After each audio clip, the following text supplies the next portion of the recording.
Il y a de nombreuses années, dans le lointain village d'Edim, vivait un homme nommé U. Cet homme était un phénomène comme les habitants d'Edim n'en avaient jamais vu auparavant.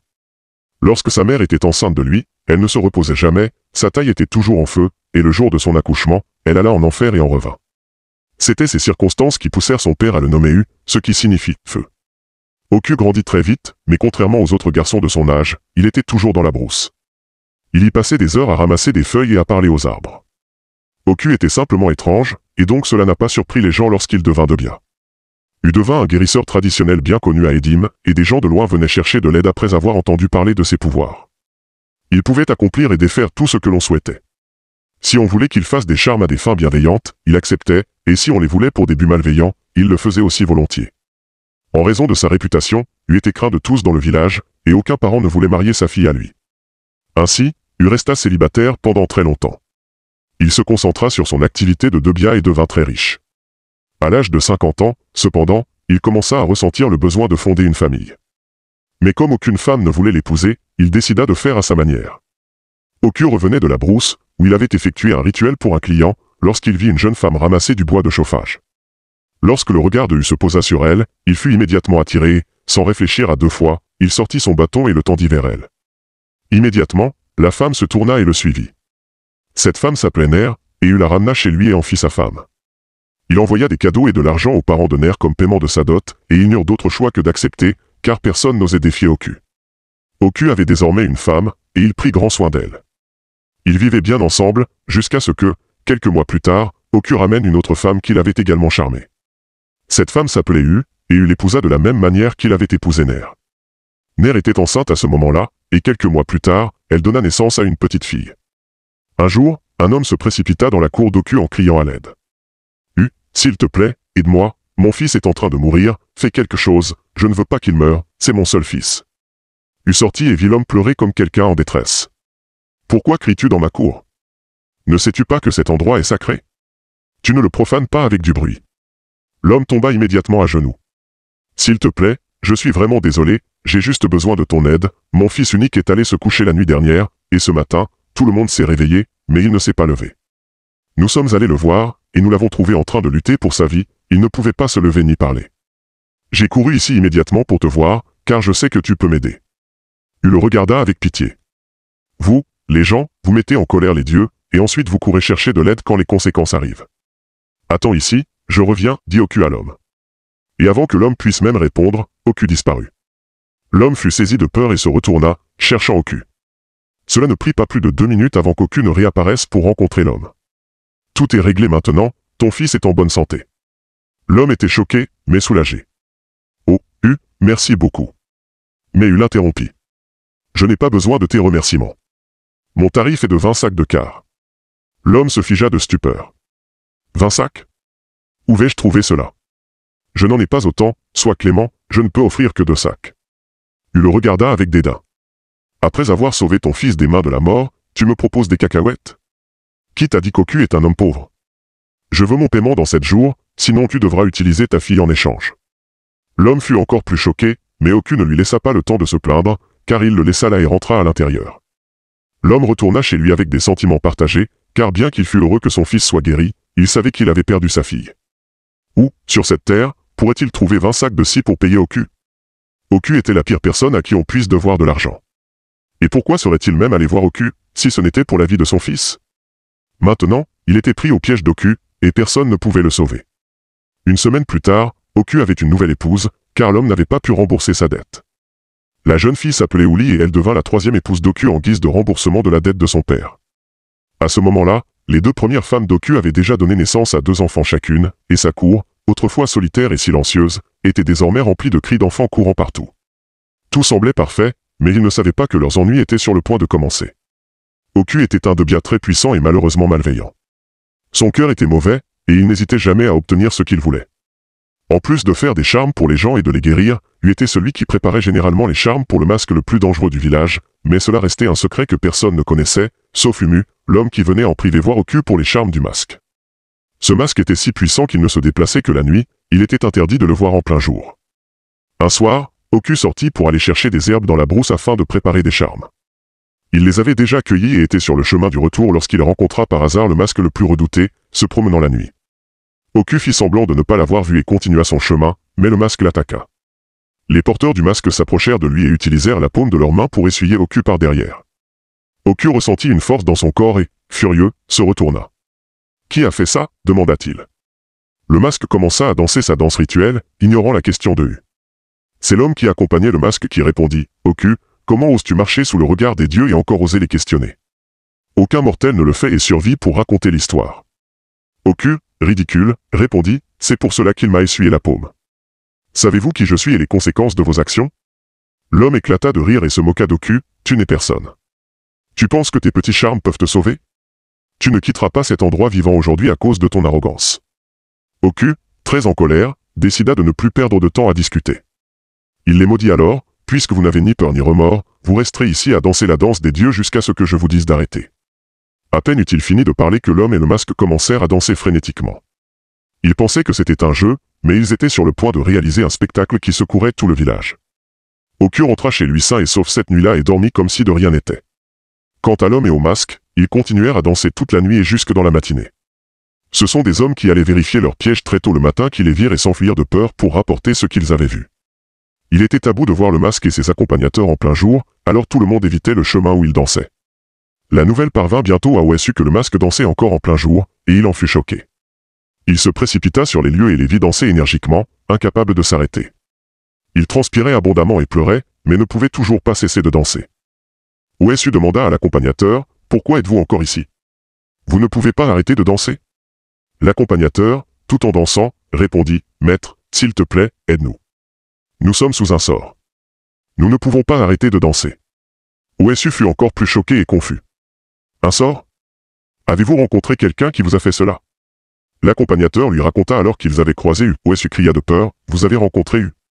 De tous les gens à rencontrer, c'est U que vous avez choisi? Vous avez dû le contrarier pour qu'il vous fasse cela. Savez-vous qui est cet homme? Votre sort est scellé, car personne ne peut annuler ce qu'Oku a fait. Je peux seulement aller le supplier, mais rien ne garantit qu'il vous pardonnera. » Uesu se rendit alors chez U pour intercéder en leur faveur, tempère la justice avec la miséricorde. « Qui dans ce village ne te connaît pas? Ces garçons sont des idiots, mais aie pitié d'eux, s'il te plaît. » Oku le regarda avec mépris, « Regarde les garçons à qui tu as donné mes charmes, des garçons incapables de gérer un peu de pouvoir. Ils pensent que ce pouvoir sert à terroriser le public. Eh bien, ils danseront au rythme de la musique qu'ils ont jouée. » Lui intervint, « Oui, ils danseront, mais s'il te plaît, ils ont assez dansé. Tu sais qu'ils ne sont pas censés être vus en plein jour. Libère-les, je t'en prie. » Oku avertit alors l'homme, « Ils ont transgressé la loi sacrée, et malheureusement, tu ne pourras pas les sauver, car tu ne pourras pas obtenir les objets nécessaires au sacrifice en 12 heures. Dans exactement 12 heures, ces hommes rejoindront leurs ancêtres. Mais si tu veux essayer, va chercher pour moi la molaire d'un éléphant, 4 mèches de cheveux d'un lion et la salive d'un cobra. Fais-le avant minuit, et ils seront libres. » Uesu resta bouche bée de terreur, sachant que ces garçons étaient déjà condamnés. Il n'osa pas discuter davantage avec Oku et quitta silencieusement sa cour. Il n'y avait plus besoin de retourner voir les garçons, il prépara simplement des jeunes fortifiés pour transporter leur corps à minuit. Car il était certain qu'ils ne verraient pas la lumière du jour. À minuit, Umu organisa les jeunes hommes qui avaient déjà creusé les tombes, et lorsqu'ils transportèrent le masque et ses accompagnateurs, ils les enterrèrent immédiatement. Cette nouvelle ne devait pas être rendue publique, et c'est ainsi qu'elle fut étouffée. U tomba bientôt malade, mais ce n'était pas une maladie ordinaire. Il resta alité pendant des jours, et ses épouses pensaient qu'il ne survivrait pas. Mais elles furent surprises de le voir, 3 jours plus tard, encore plus jeune et plus fort. Elles ne comprenaient pas la logique derrière cela, mais elles étaient heureuses de sa guérison. Malheureusement, la guérison d'U se fit au prix d'un grand sacrifice, car cette même nuit, Neka, la première épouse, perdit son premier fils. Le garçon n'avait pas été malade, ni ne s'était plaint de quoi que ce soit, il était juste mort ainsi. Le lendemain matin, la cour d'U était remplie de pleurs et de lamentations. Neka était inconsolable, et ses coépouses étaient sous le choc. Mais aucune d'entre elles ne soupçonnait Oku d'être responsable. Oku semblait également de mauvaise humeur et paraissait pleurer son fils aîné. La saison passa, et la vie reprit son cours normal dans la cour, mais ce n'était que le début, car il y aurait d'innombrables morts dans la cour. Oku tomba bientôt malade à nouveau, et cette fois, après qu'il se fut rétabli, ce fut le fils d'U qui mourut. À ce stade, la coïncidence était trop évidente. U et Neka commencèrent à regarder Oku avec méfiance, mais elles n'osèrent pas le confronter. Elles savaient qu'elles étaient impuissantes face à lui, mais elles espéraient que leurs soupçons n'étaient pas fondés, et qu'Oku n'était pas en train de manger sa propre chair. À ce stade, Neka et U avaient déjà donné naissance à plusieurs fils et filles, tandis qu'Uli, la troisième épouse, n'avait toujours pas eu d'enfant. Cela ne la dérangeait pas, car elle ne voulait pas avoir d'enfant avec cet homme cruel qui l'avait enlevé de force à sa famille. Ainsi, tandis que les autres femmes s'inquiétaient de sauver la vie de leurs enfants, Uli n'avait rien à craindre. Pendant des années, il ne s'était pas intéressé à une autre femme, et les épouses pensaient que c'était fini, qu'elle n'aurait plus à faire face à une nouvelle épouse. Mais un jour, il revint à la maison avec une très jeune femme.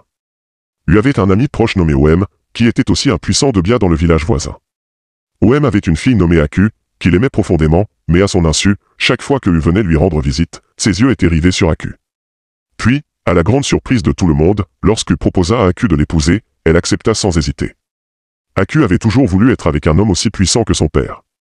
Elle n'aimait pas les hommes fragiles et vulnérables, facilement emportés par le vent. Donc, quand Aku lui exprima son amour, même s'il avait plusieurs décennies de plus qu'elle, elle accepta de l'épouser. Ils commencèrent une liaison secrète, cachée de son père. Ce n'est qu'à sa grossesse qu'Oem se rendit compte de ce qui se passait sous son nez. Il fut furieux contre Aku, mais lorsqu'Aku le supplia en disant qu'il était son choix, il n'eut d'autre option que d'accepter et de donner sa bénédiction. C'est ainsi qu'Oku ramena Aku, déjà enceinte, chez lui comme épouse. Les autres épouses furent choquées en voyant Aku, mais ce qu'elles ignoraient, c'était qu'elle était une source de problèmes. Elle était arrogante, intrépide et querelleuse, avec la confiance que lui conférait le soutien de son père, persuadée que rien ne pouvait lui arriver. Il était également évident pour tous qu'Aku était la favorite et bien-aimée d'Oku, alors tout le monde l'évitait comme la peste. Un jour, Uli, la troisième épouse, qui était stérile, alla au ruisseau pour puiser de l'eau. Après avoir rempli son tambour, elle rentra chez elle. Mais en ressortant plus tard, elle vit Aku en train de prendre son eau. « Aku, que fais-tu avec mon eau? Tu ne peux pas l'utiliser sans ma permission. » Aku se retourna et la regarda de haut en bas. « Si je l'utilise, que feras-tu? N'est-ce pas tout ce que tu es, ou as-tu gardé une part de toi quelque part? Tu devrais être heureuse qu'Aku utilise même ton eau. Qui sait, je pourrais être clémente et t'aider à résoudre ta stérilité. Cela m'étonne encore qu'au milieu de tant d'enfants et de fertilité évidente, tu sois la seule à ne pas pouvoir concevoir. » Les mots d'Aku transpercèrent le cœur d'Uli, qui jusque-là n'avait pas été préoccupée par sa stérilité, mais désormais elle ne pouvait plus l'ignorer. Aku continua à exercer son autorité dans le foyer, et les autres épouses la craignaient. Elle donna finalement naissance à un garçon, et contrairement aux autres, Oku tua une vache entière pour célébrer la naissance du fils d'Aku.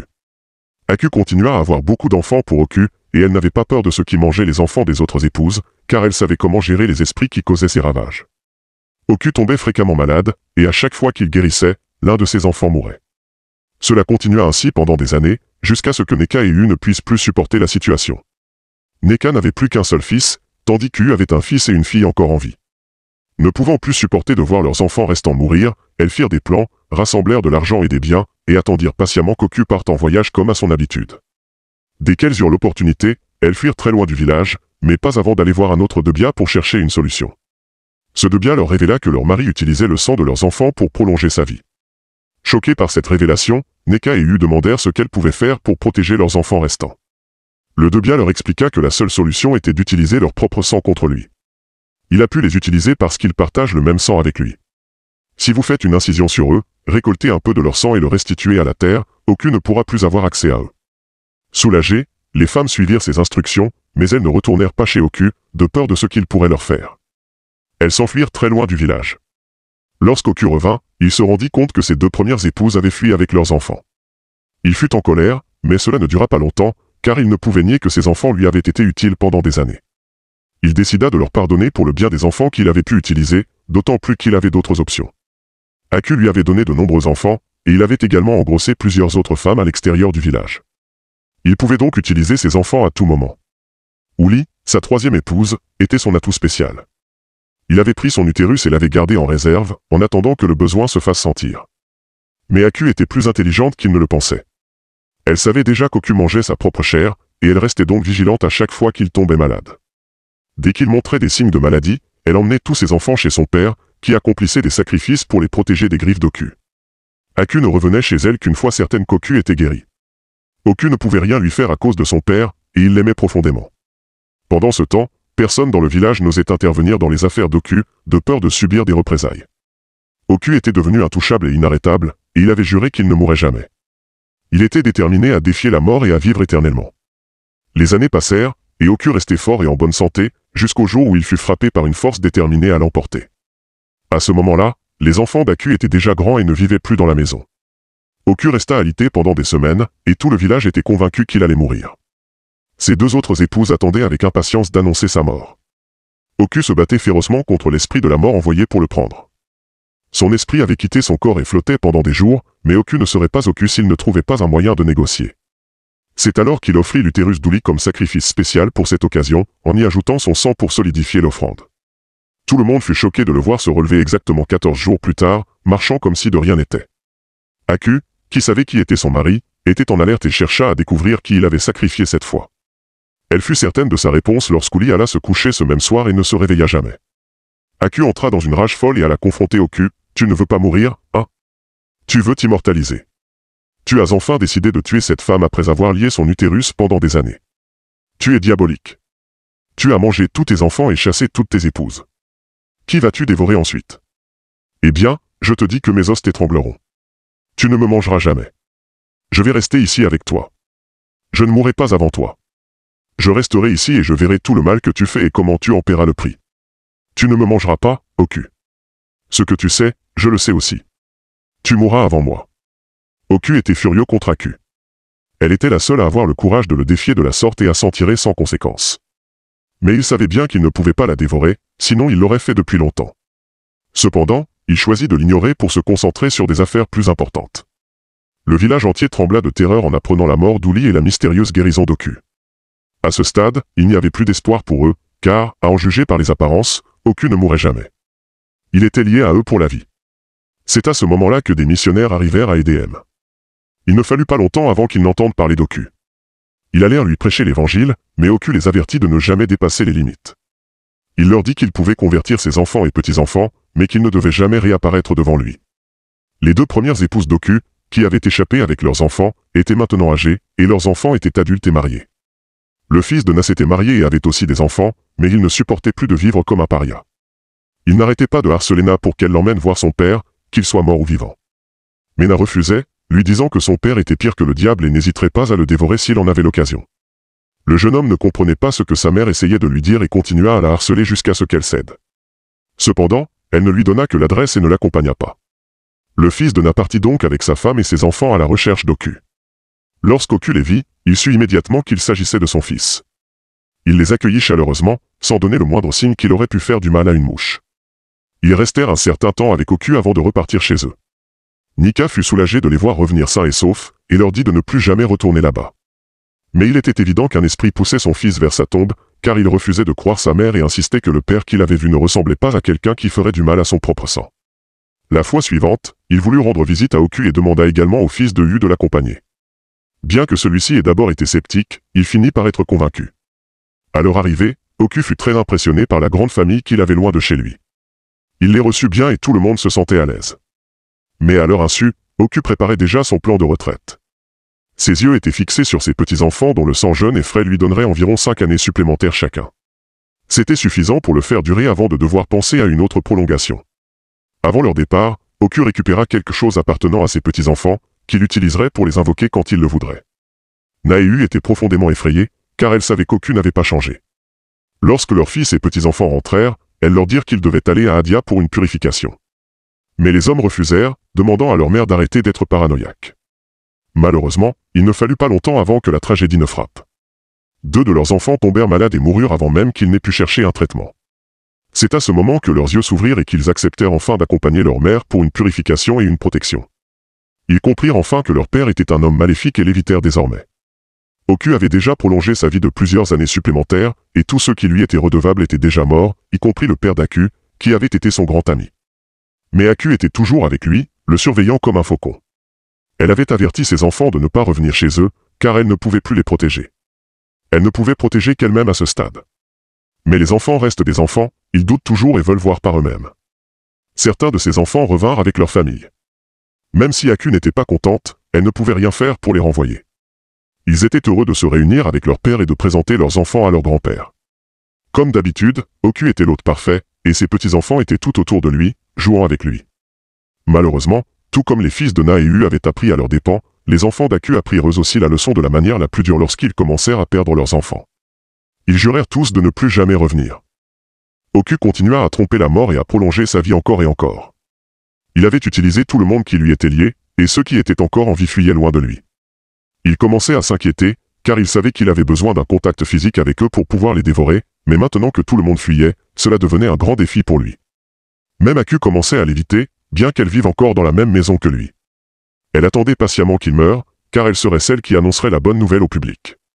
Lorsqu'Oku atteignit l'âge de 154 ans, il avait épuisé tout le sang dans sa réserve et n'avait plus personne à dévorer. Il commença alors à se détériorer. Sa peau se mit à se rider, et ses os commencèrent à rétrécir. Cette fois-ci, la mort était inévitable et le frappa de plein fouet. L'illustre, puissant et riche Oku, autrefois immortel et sans peur, fut réduit à l'état d'un chien souffrant de la rage et du kwashiorkor. Il fut abandonné et se retrouva seul. Un matin, Aku perçut une odeur nauséabonde, signe que le grand Oku d'EDM était mort. Elle avait alors 85 ans, et elle alerta le village. La nouvelle fut la meilleure que le village ait entendue depuis très longtemps. Quelques jeunes hommes, qui avaient été fortifiés, vinrent l'envelopper et l'emmener dans la forêt maléfique pour l'enterrer. De telles personnes ne devaient pas être enterrées dans le village, car cela provoquerait des famines et des sécheresses. Leur corps maléfique contaminerait la terre, ce qui rendrait la terre en colère contre le village. Les enfants d'Oku apprirent aussi la nouvelle de sa mort, et ils furent tous très heureux. Ils revinrent avec leurs enfants, leurs petits-enfants et leurs épouses. Pendant plusieurs jours, tout le village célébra la fin d'un grand mal. Ils fixèrent un jour pour les funérailles d'Oku et tuèrent 4 vaches et 10 chèvres pour l'occasion. Tout le village d'EDM, ainsi que les villages voisins, se réunirent pour célébrer la fin de ce mal. Neka, U et Aku, les épouses restantes d'Oku, furent également soulagées. Elles se réconcilièrent, mettant leurs différends derrière elles. Leur ennemi commun avait disparu pour toujours, il n'y avait donc plus de raison de se battre entre elles. Merci d'avoir regardé cette histoire. Une leçon profonde à tirer de cette histoire peut être trouvée dans un proverbe populaire et haut, la prudence n'est pas une faiblesse. Les fous se précipitent là où les anges craignent de s'aventurer. Les hommes mauvais communs n'auraient pas duré aussi longtemps si leurs enfants avaient suivi les conseils des anciens et s'étaient tenus éloignés d'eux.